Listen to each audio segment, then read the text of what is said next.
Mulaton. Yan. Gawin natin yung mga plato. I-video mo ito.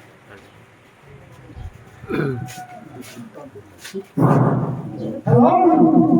Magandang tanghali po sa ating lahat sa mga bubuo ng Kabutihan Project Maharlika. Headed by Chairman Ed Surilla, ang ating kaibigan, matagal na po natin kasama yan. Anong year ngayon? Sa tagal, hindi ko maalala. 2019. 2019. Ay, hindi, 2017. 17. Bago mag-COVID ko, kasama ko na yan si Chairman. And ay pinalalaganap ang mushroom project sa Bater Barangay. Actually, so makabilang buhay na nga yung aming kaibigan na siya yung aming spokesperson ng Pino. So, ganun pa man, ito, ninutuloy ito, napakaganda po ang sinasabi ng ating chairman at ang buong po nito, na ipalaganap po ito sa buong Pilipinas.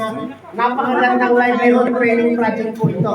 Ang inyong lingkod po ay base sa nabanggit ng ating engineer brother Rene Carbay. Ang inyong lingkod po naman ay nasa hanay ng ilot, yung ating alternative medicine healthcare.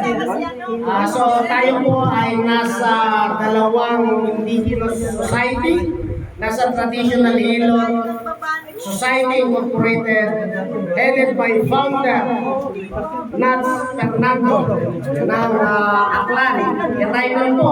And yung isa, yung Philippine Therapeutic Ilot Society ng Surigao, yung Lumad. So, Lumad. tayo po yung makakatawang bilang Vice Presidente na tagapangalaga na po ng mga livelihood training program. At mapalad po tayo at tayo ay nabigyan ng City Ordinance sa Quezon City para po ipalaganap itong ating sarili natin, hilot. So, ito po ay marami rin matutulungan gaya nga sa mga grupo ng ating congressman. Alvin sa Maharlika ay bibigyan niya ng pondo oras pa siya ay ma-enroll natin itong mga ganitong magagandang programa. So, ngayon pa lang, ino-congratulate ko na ang ating Maharlika Party List, katawan ng ating Congressman Alvin. Ayan. So, sa lahat po ng dumalo, sa napakagandang programa inuusan nila Chairman Ed Surilla at saka ng bagong mga hawang opisyal ng Kabutihan Project, Regional Director in Siak Francis, Arlene Pintunay at sa kanyang buong grupo.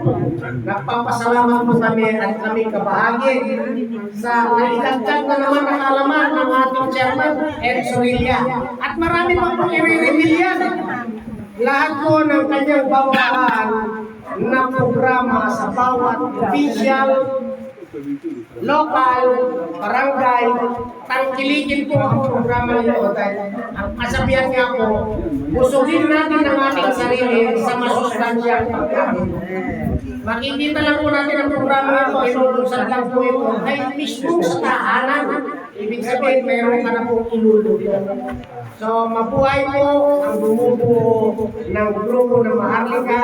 At syempre, yung doktora natin sa training center ng TESDA at sa Bishop, matatagpuan po ang kanilang institution sa Bagong Silang Caloocan, Phase 6. Okay? So, napakaganda po na magkaroon ng mga ganito. Nabanggit nga po, libre. Kaya, ibig sabihin, pinapalagalan na rin po ito. Maraming mga branches. Kaya tulong-tulong po lahat ng mga may kakayanan na magbigay ng mga libre training program through livelihood training programs in order to alleviate the said kahirapan. So, sa mga makakapakinig nito ng mga politiko, ay suportahan niyo po ito. Napakagandang programa, maliit ang kapital, maraming matutulungan, maraming makakahanap buhay. Ibig sabihin, mapapawasan ang kahirapan sa ating bansa.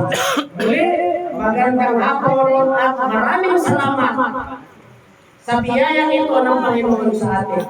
Pagpalain po tayo ng buong may kapal. God bless us all. Bye-bye!